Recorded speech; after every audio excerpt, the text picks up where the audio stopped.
to the love that has laid hold of me.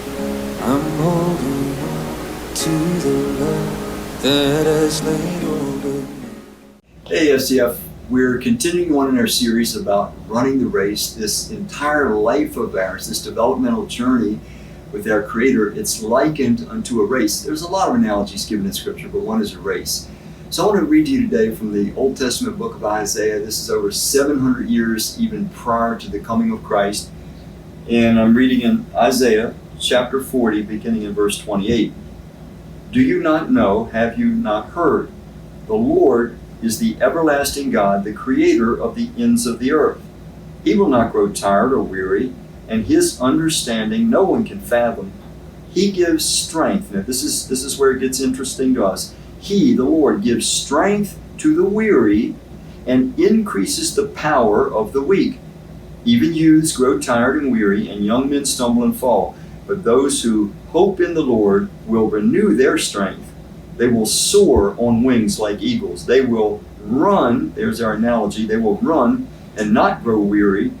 They will walk and not be faint.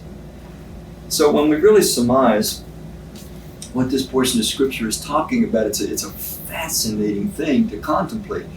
It is saying that human beings who have their hope fixed in their Creator, their hope, their trust, kind of similar words that are used there, that they are indefatigable. They never get demotivated. They will always have energy. They will always have enthusiasm.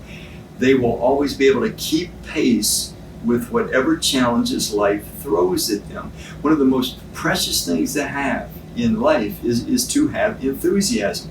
We all know what it's like to get around people that are not motivated, that are not enthusiastic, that are pessimistic, that are low energy. There's been some fun poking people with low energy a lot lately.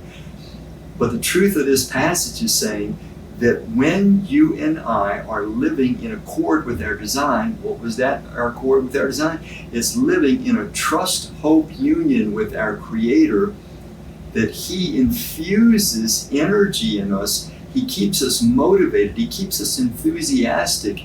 And we can go through life whether we need to run, whether we need to soar, or whether we need to walk.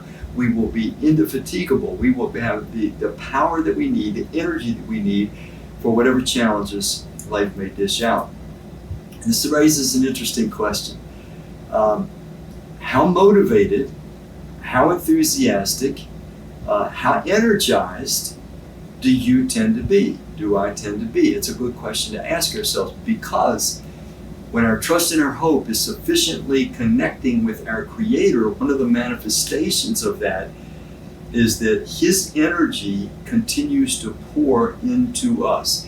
And we literally always have a sufficient supply for whether it's walking, whether it's running, or whether it's rising up and soaring.